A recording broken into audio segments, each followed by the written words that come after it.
A FUNASP colabora com a USP nas relações entre fundações por meio de fóruns, simpósios, seminários, pesquisas e intercâmbio de informações, além do seu investimento na área social. Para melhores informações, entre no nosso site www.funasp.org.br. FUNASP, um marco entre o universo acadêmico e a sociedade. No programa de hoje, vamos falar da violência contra a mulher no período de gestação. Os dados são impressionantes. 1 em cada 4 mulheres sofre algum tipo de violência durante o parto. Muitas são vítimas também de outras formas de violência no período pré-natal e no pós-parto, em consultórios, hospitais privados e públicos. O que é a violência chamada obstétrica? Quais os direitos da paciente e o que se deve fazer para se defender? A nossa convidada de hoje, Ana Paula Meireles, coordenadora do Núcleo de Promoção e Defesa dos Direitos da Mulher, está no ar o Observatório do Terceiro Setor, o olhar da cidadania.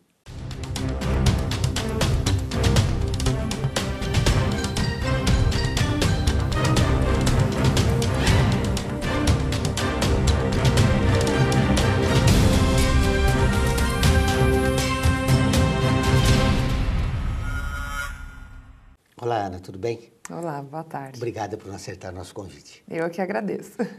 O que é violência obstétrica? A verdade é que a violência obstétrica é algo que ainda não está definido legalmente. Não tem um conceito que defina a violência obstétrica, né? A violência obstétrica hoje é entendida como alguns comportamentos inadequados que são feitos em relação tanto à mulher quanto à criança que ainda está por vir. Né? São comportamentos aplicados pela equipe de saúde que vai acolher essa mulher tanto no seu pré-natal, né? Então antes do parto, a equipe que vai atender durante o parto e aquela que também vai prestar serviço no pós-parto. Né? Então são comportamentos que ferem, de certa forma, a autonomia da mulher, impondo a ela alguns procedimentos desnecessários. O que ela deve fazer para se defender? A mulher que é vítima de violência obstétrica, ela primeiro precisa identificar aquela situação. Porque muitas das situações, por exatamente ela não saber, não ter a informação, ela não sabe que é uma violência. Né? O médico chega e fala, olha, você tem que fazer esse procedimento, você tem que se submeter, por exemplo, a uma cesariana, porque você está em alguma situação que não é permissível. Então, antes dela ter ciência de que aquilo é permitido ou não, já é imposto. Então, a mulher precisa primeiro buscar informação de qual é o atendimento adequado para o seu caso. Né? No seu caso, enquanto ela ainda não teve o parto ou mesmo durante o parto. Então, se ela entender que aconteceu uma situação que ela foi vitimizada, né, que foi algum comportamento inadequado, ela tem que buscar os seus direitos. Como eu coloquei no início, não é algo que tem uma definição legal. Então, não há um crime, por exemplo, praticado como violência obstétrica. Mas ela pode buscar, por exemplo, indenização. Como a mulher pode comprovar essa violência contra ela durante o parto? Então, aí a gente vai ter que detectar qual é o tipo de violência. Né? Então, por exemplo, se for uma violência, né, moral, que ela ficou sendo assediada durante o seu parto, né, foi ofendida, foi ameaçada, não foi acompanhada, né, não teve o direito do acompanhante respeitado, né, são questões que, na verdade, ela vai precisar de uma prova testemunhal. Ela não vai ter um documento dizendo. Em contrapartida, ela pode ter uma lesão corporal. Né? Muitos casos em que faz o parto normal, aplica-se a episiotomia, que é um pequeno corte, e esse corte às vezes é desnecessário. E ela nem é informada que esse corte vai ser feito. Né? E às vezes esses cortes são feitos em tamanhos totalmente desnecessários, então ela vai precisar passar por uma perícia, né, para comprovar que ela realmente sofreu uma lesão. Quais os casos mais comuns contra a mulher durante o parto? Os casos são esses que eu mencionei, via de regra, são esse comportamento, né, de ficar agredindo verbalmente, né, até feio falar, mas muitos falam, na hora de fazer você não gritou e agora você está aqui gritando, né, ou mesmo isso de não informar, obrigar essa mulher a fazer a cesárea. O Brasil é um país campeão em cesárea, sendo que a Organização Mundial de Saúde recomenda que sejam feitos partos naturais, ou seja, a gente está indo contra as regras da Organização Mundial de Saúde. Como nós conseguimos mudar esta situação contra a mulher durante o período do parto e pós-parto? Ela primeiro tem que ter informação. Sim. Segundo, ela mesma escolhe o seu próprio médico. Sim. E ele, claro, a sua própria equipe.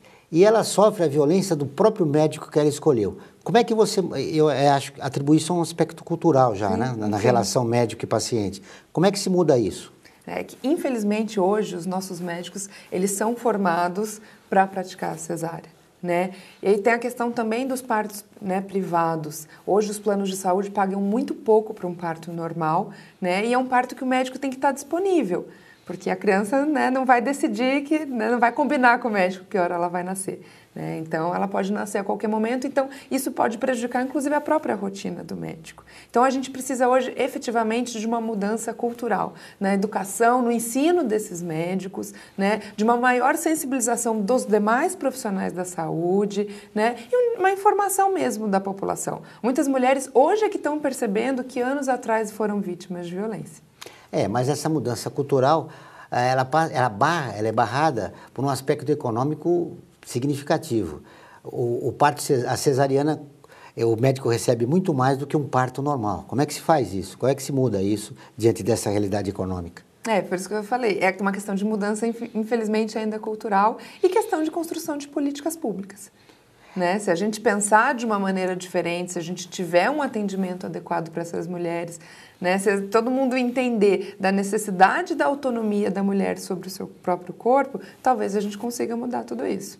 Falando em políticas públicas, as políticas públicas que estão sendo desenvolvidas são adequadas para informar a mulher dos seus direitos? Eu quero que você responda a isso depois do nosso intervalo. Aguardem.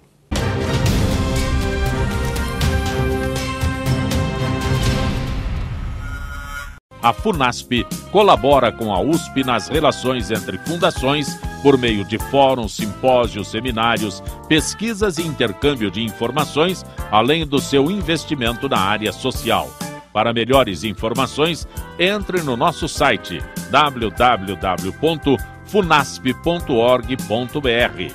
FUNASP, um marco entre o universo acadêmico e a sociedade. Tendência Mídia. Comunicação, estratégia e inteligência.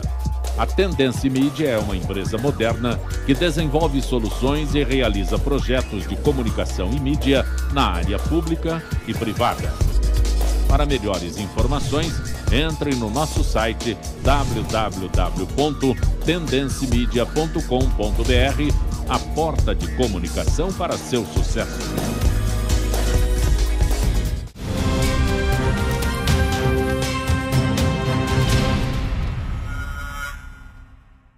Estamos de volta com o Observatório do Terceiro Setor, o olhar da cidadania. No programa de hoje, conversamos com Ana Paula Meirelles, coordenadora do Núcleo de Promoção e Defesa dos Direitos da Mulher. Ana, no bloco anterior, deixou uma pergunta no ar, se as políticas públicas que estão sendo realizadas, realmente elas estão funcionando e são adequadas para esclarecer as mulheres os seus direitos durante o parto. Eu acredito que ainda não. Por mais que as normas do Ministério da Saúde já prevejam esse atendimento humanizado, a questão do parto humanizado, das casas de parto, né, que são outras possibilidades para essas mulheres, ainda tem-se muito a caminhar nessa questão da violência obstétrica. Né? Como eu te falei, não existe ainda hoje uma legislação que trate especificamente da violência obstétrica. Então, se ela não é encarada como um problema social, a gente não tem política pública nesse sentido. Esse longo caminho que deve se percorrer para que tenha política pública ideal para a mulher, uma mudança de legislação, você já citou. E o que mais? Eu acho que essa adequação dos serviços, né? Os serviços serem sensibilizados e capacitados para essa questão do atendimento humanizado. Né, de um melhor recebimento dessa mulher, entender qual é o momento que aquela mulher está vivenciando, né, a possibilidade de discussão sobre o que vai acontecer a partir de hoje. Hoje a gente orienta muito essas mulheres, por exemplo, a protocolar planos de parto. Né? Ela deixar por expresso quais os procedimentos ela concorda e quais elas não concorda. Né? Porque às vezes ela não tem necessidade, por exemplo, de uma anestesia. Ela está se sentindo forte o suficiente para aguentar aquela dor. Então, para que eu privar a mulher? Normal, exato. Né? Para que privar a mulher daquele momento?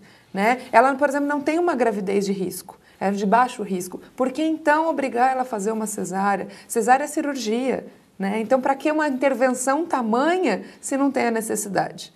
As evidências médicas mostram que é muito melhor para a mulher um parto normal. Mas se ela também não quiser, também não vamos ser nós os contra. Né? A decisão tem que partir dela. Muito bem. A violência contra a mulher acontece mais nos hospitais públicos ou privados? Não tem essa diferenciação. Né? Na verdade, nos hospitais públicos, a maioria dos partos são partos normais, mas não necessariamente parto humanizado. Né? São partos que se praticam a episiotomia, em que se nega o direito do acompanhante, por exemplo. Já nos hospitais particulares, infelizmente, a taxa de parto natural são mínimas, né? São muito poucos, então são impostas essas mulheres as cesáreas e daí não tem nem discussão. Há décadas atrás se falava do parto Le Boyer, se estimulava muito a mulher ter o parto normal. Depois houve uma mudança radical, sempre agora valorizando a cesariana, porque aí a mulher não teria dor. Seria ideal uma campanha para a volta do parto normal, por exemplo, como uma política pública? Eu acredito que sim. Até porque, como eu coloquei, o Brasil é que está indo na contramão da história. Né? Se a gente for ver os países da Europa, o normal é o parto natural. Né? Ele é acompanhado, ele é feito em casa de parto, ele não é feito no hospital, ele não é feito por médico, ele é feito por obstetriz. Né? Hoje é muito pouco investido, por exemplo, nessa capacitação aqui no Brasil. Salvo engano, a gente tem uma faculdade que é a faculdade da USP, que trata dessa temática. Né? Então, a gente não está nem formando profissionais capacitados para isso. Muito bem. Essa violência contra a mulher durante o parto é histórica, né? Já vem de longos anos. Mas como é que ela surgiu, Ana? Ela se desenvolveu mais com essa autonomia da medicina, enfim. Como é que se desenvolveu de uma maneira tão alarmante, entre 4 mulheres, uma é agredida durante o parto? Na verdade, eu acho que foi algo que veio com o tempo e que, na verdade, as mulheres só foram reconhecendo essa situação de violência de uns tempos para cá, né? A partir do momento que ela começou a ter informação, que ela começou a entender que a mulher passou a participar ativamente do seu parto, é que ela começou a perceber e que isso começou a ganhar força e as mulheres entenderam que o que estava acontecendo com elas não era o certo, não era o adequado. Né? É muito uma questão cultural ainda. Infelizmente, a gente vive numa sociedade muito machista. Né? E quando eu falo sociedade, é a sociedade como um todo. Homens e mulheres são machistas, né? E as coisas são impostas e a mulher vai se submetendo. Então, a mulher ela acaba não tendo o direito de dispor sobre o seu próprio corpo. É importante o seu destaque de homens e mulheres, porque a equipe que faz o parto da mulher tem mulheres ali, Sim. enfermeiras. Então, elas podiam evitar essa violência, Exato. Né? E não só as enfermeiras, né? As médicas também são mulheres. E por isso que eu falo, às vezes elas não... É algo tão automático, tão mecânico que nem percebe. Porque quando elas estavam na faculdade, ninguém ensinou que poderia ser diferente. No núcleo, que situações chegaram no núcleo de defesa da mulher? O que tem chegado para a gente hoje, via de regra, são casos um pouco mais graves. Né? São de mulheres que sofreram lesões corporais, ou mesmo que vieram a óbito, ou que o feto veio a óbito durante o parto. Né? Então, o que a gente chama de casos um pouco mais emblemáticos. Né? O núcleo hoje ele não é um local de atendimento, a gente não atende as mulheres, mas a gente tenta emplacar políticas públicas. Né? Então, a gente, através dessas denúncias que chegam, a gente vai oficiar o hospital, ou ao médico para tentar entender o que aconteceu, né, e passar a conversar sobre aquilo. Porque a gente não quer tratar o caso individual, a gente quer tratar o problema como um todo, né, as consequências daquilo dali para frente. A gente quer mudar o panorama, a verdade é essa. Você mesmo disse que é muito difícil se comprovar, né? Porque é o depoimento da mulher contra uma equipe Sim. que a atendeu durante o parto, no momento que ela está mais fragilizada. Mas no caso de óbito, foi possível responsabilizar a equipe médica? A gente ainda não chegou nesse momento. Né? A gente ainda está numa fase de construção, né, de colheita de provas, porque é isso, toda demanda judicial, né, aquilo que eu alego, eu preciso provar. Então, a gente ainda está fazendo esse estudo, fazendo as devidas perícias, para que a gente consiga provar que foi por um erro, que foi por conta da violência, que essa mulher acabou vindo a óbito. Você tem notícias de que esse trabalho do núcleo, essas novas políticas públicas, conseguiu inibir as equipes médicas durante o parto para que a violência diminuísse um pouco? Eu não acredito que a gente ainda tenha conseguido inibir, até porque essa é uma temática muito nova para todos nós. Mas eu acho que a gente já conseguiu atingir muita gente, né? Muitos espaços já foram abertos. Né? Na semana passada mesmo, houve uma audiência pública em Brasília em que se discutia a violência contra a mulher como um todo e uma das pautas foi a violência obstétrica. Então, se a gente consegue chegar, né, até o Senado, né, até o Poder Legislativo Federal, isso significa significa que a gente está atingindo a toda a população. Então, quem sabe, a partir disso, uma mudança efetiva venha. Uma mudança radical seria uma mudança na legislação. Sim, sim. Quando a gente fala uma mudança legislativa, não é para criar um crime. Né? A gente não é a favor, porque a gente sabe que criminalizar hoje não é a resposta adequada. Infelizmente, prender não leva a nada hoje em dia. Mas a gente precisa de uma mudança. Então, quando a gente tem uma legislação, a gente tem como falar, olha, tá, aqui você está descumprindo a lei. Nós vamos para um intervalo e voltamos dentro de instantes. Aguardem.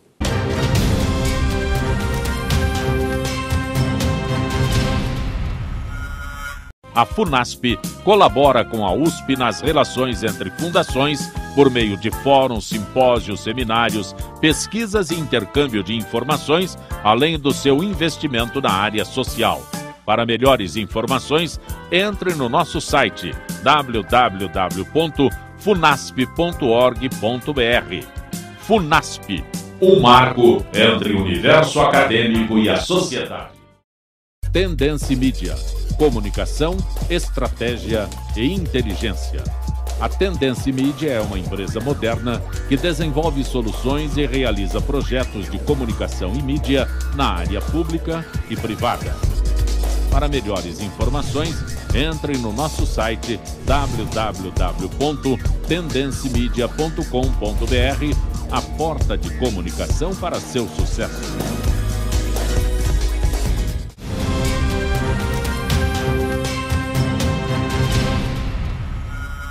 Chegamos ao último bloco do Observatório do Terceiro Setor.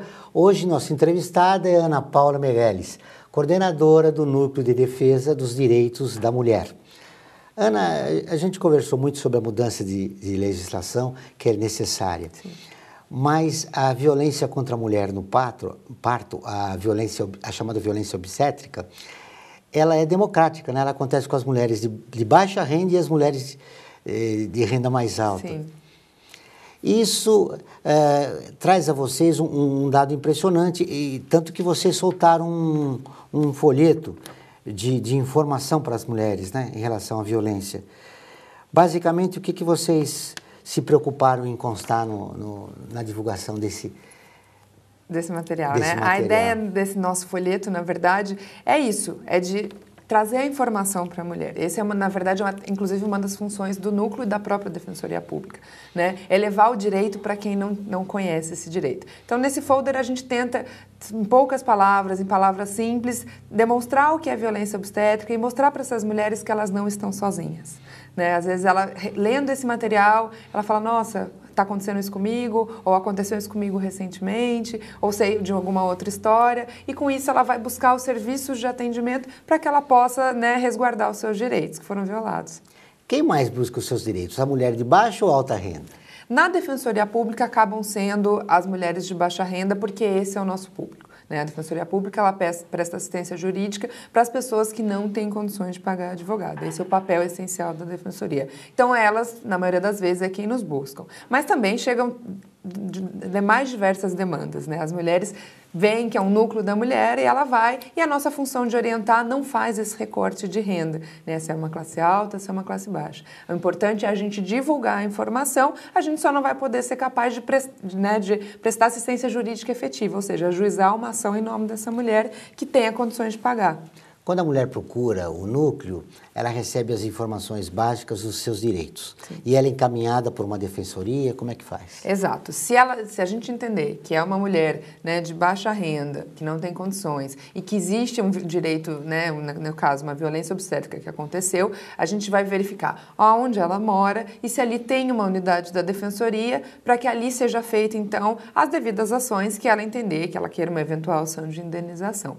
Não seria ideal também interagir com o pessoal que trabalha na área de saúde, médicos, enfermeiras, obstetras, parteiras? Esse é o próximo passo, né? A gente conseguir chegar nesses lugares, poder ter uma conversa franca e aberta do que está acontecendo, né? Para a gente junto construir uma política adequada de atendimento dessas mulheres.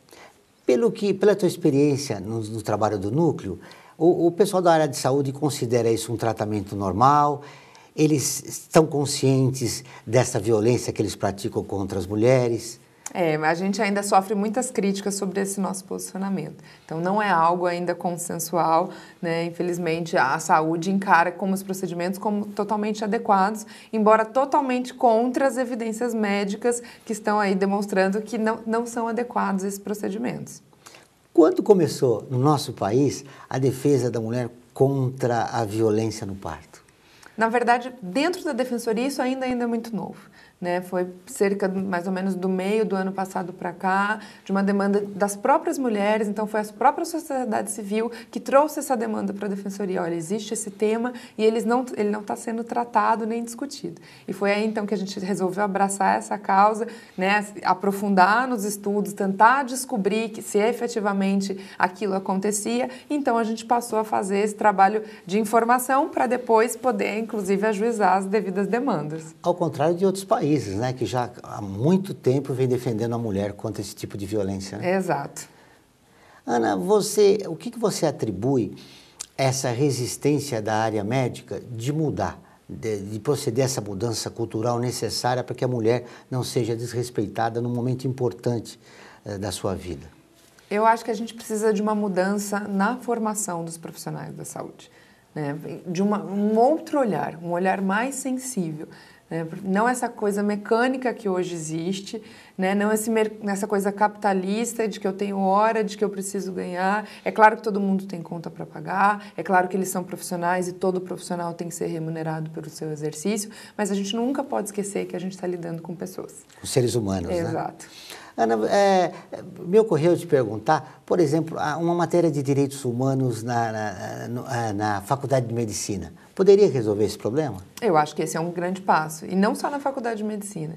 Hoje a gente fala que muito dessas questões, direitos humanos e gênero, precisam ser inseridas na formação que está básica das crianças. Né? Ainda quando criança, se a gente talvez aprendesse um pouco isso, talvez a gente tivesse um olhar diferenciado quando adulto. Que políticas públicas seriam importantes a serem implementadas para que a mulher tivesse mais informação, já que o trabalho de vocês é muito recente, né? Eu acredito que hoje a gente precisa dessa alteração legislativa, né, da inclusão da violência obstétrica como um conceito, como algo que não pode ocorrer, né, uma mudança na educação.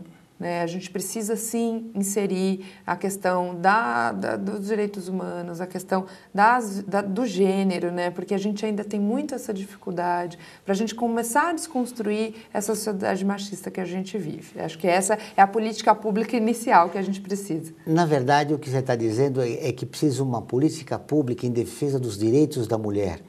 E que a violência no parto está incluído nisso, é uma parte, né, dessa defesa. Nós temos muito a caminhar ainda, né? Muito, infelizmente, mas eu acho que a gente está caminhando, né? Eu acho que os direitos das mulheres, aos poucos, vêm sendo reconhecidos, né? Cada vez mais as mulheres, elas têm mais direitos, apesar da Constituição, né, a gente fala que homens e mulheres são iguais perante a lei, mas a gente ainda vive numa sociedade que esses direitos não foram alcançados. Né? É importante a gente colocar que ter os mesmos direitos não significa ser a mesma coisa. Homens são homens, mulheres são mulheres. A gente só quer os mesmos direitos e que esses direitos sejam assegurados. Diante dessa realidade, o que você diria para as mulheres que não só sofrem violência no parto, mas violência doméstica, violência na sociedade em geral?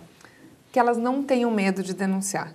Né? Hoje existem vários serviços que essa mulher pode buscar ajuda, né? Existem políticas públicas voltadas para a mulher, né? A mulher tem ganhado espaço, então elas não podem ficar caladas, porque enquanto caladas a gente não tem noção da realidade. Quando a denúncia chega, quando ela busca efetivar os seus direitos, é que a gente consegue dar uma divulgação e mudar essa realidade. Nessa luta pelos dos direitos das mulheres, é muito importante a informação.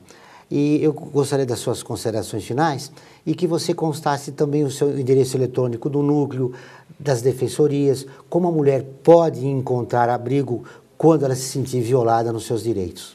Bom, na verdade, assim, aqui em São Paulo, né, as mulheres têm, então, acesso ao serviço da Defensoria Pública do Estado. Os endereços das unidades a gente pode conseguir através do site, que é www.defensoria.sp.gov.br. Lá tem todos os endereços, inclusive o endereço do núcleo. Como eu falei, o núcleo não é um local de atendimento, mas a gente é um local de orientação. Então, qualquer mulher pode entrar em contato com a gente, via e-mail, via telefone, que a gente pode prestar as devidas orientações. E a mulher que busca esse serviço não necessariamente é a mulher de violência obstétrica. Qualquer mulher que entenda que tem algum direito violado e não necessariamente a mulher que resida no estado de São Paulo. O núcleo funciona aqui em São Paulo. Qual é o endereço dele? O endereço do núcleo aqui na capital é a Rua Boa Vista, número 103. No centro da cidade. No centro da cidade. Né? A única diferença é que ela vai ter uma dificuldade de nos acessar porque não é um local de atendimento, por isso a gente orienta buscar ou o e-mail ou o telefone. E os telefones? O telefone de contato é o 3107-5197, né? A gente funciona de segunda a sexta-feira, das 8 às 16 horas. Então, nesse horário, qualquer mulher, ela pode entrar em contato que a gente presta as devidas orientações. Agora, a mulher que se encontra em situação de violência também, ela pode buscar orientação através do DISC 180, que é um serviço do governo federal, em que também vai ser encaminhado, vai ser orientado para qualquer forma de violência. E como eu coloquei, é um serviço federal, em que pode ser, então, não só a mulher do estado de São Paulo. Qualquer mulher pode se utilizar desse serviço. E, por fim, o Disque Saúde, que é o 126, que ela também pode ter mais orientações sobre os seus direitos na área da saúde. Obrigado, Ana Paula, pela participação no nosso programa. O Observatório do Terceiro Setor dessa semana termina aqui, mas nós queremos continuar em contato com você. Acompanhe notícias, artigos, nosso programa de rádio e muito mais no novo portal www.observatório3setor.com.br. Envie comentários, críticas e sugestões. Participe do Observatório do Terceiro Setor na construção de uma sociedade mais justa, solidária e sustentável. Até o próximo programa.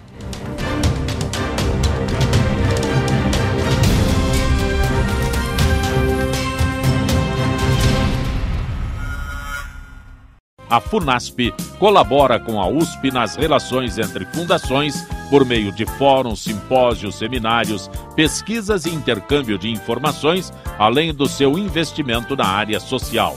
Para melhores informações, entre no nosso site www.funasp.org.br. FUNASP, um marco entre o universo acadêmico e a sociedade. Tendência Mídia. Comunicação, estratégia e inteligência. A Tendência Mídia é uma empresa moderna que desenvolve soluções e realiza projetos de comunicação e mídia na área pública e privada. Para melhores informações, entre no nosso site www.tendencimedia.com.br, a porta de comunicação para seu sucesso.